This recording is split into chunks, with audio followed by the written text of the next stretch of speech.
Ушул тапта алтын чыгып жаткан Кумтөрдөн баштап Кара-Балтага, андан бери Кыргыз алтын, анан Улуттук банкка чейин 24 саат бою видео камералар, сакчылар, текшерүүчүлөр коюлуп, алтынды бири-бирине акт менен өткөрүп берип туруу камсыздалган. Мамлекет башчысы белгилегендей, жакын арада кеңиштетүүдө керектүү товарларды сатып алууда жогорулатылган баа көрсөтүлгөн учурлар аныкталды. Ал боюнча азыр тергөө тобу иштеп жатат. Ага Теңиз Бөлтүрүктүн катышы барбы же жокпу, аны тергөө аныктайт.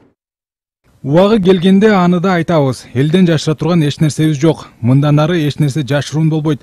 Ал эми 19 тонна алтын боюнча өткөндө эле жооп бердим эле, азырда жооп берип коеюн. 19 тонна эмес, 19 грамм алтындын эсеби дагы архивде түбөлүк сакталат. Кумтөр Кыргыз алтын Улуттук банктын жооптуу кызматкерлери жана башка алтын сатууга катыштыгы бар 100гө жакын киши алтындын ар бир граммына чейин жооп берет. 1 грамм жоголсо же кемисе да жооп беришет. 1 граммдагы алтын көзөмөлсүз эч жакка сатылып кетпей тургандыгын белгилеген президент Садыр Жапаров ушул тапта айрым депутаттар саясатчылар тарабынан текшерип чыгалы деген сунуштарга каршы эмес. Текшерүү комиссиясынын башына оппозициядан болобу же эң сабаттуу депутатты коюп, былтыртан берки алтындын ар бир граммын текшерип чыгырса болот. Менин бийлигим түбөлүк эмес. Менден кийин кайсыл бийлик келбесин, текшерип чыкса баары калкып чыгып калат. Ошондуктан эч кимисе алтын урдоого даап барбайт. Коомчулуктун атынан Азимбек Бекназаровду алтындын А тамгасынан түшүнүгү жок жаш балдар чыгып атышат.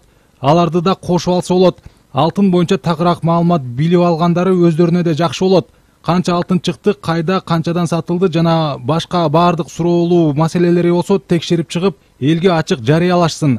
Жашыра турган эч нерсебиз жок. Учурда ал жакта тергөө тобу иштеп жатат. Ошолор менен бирге иштешсин.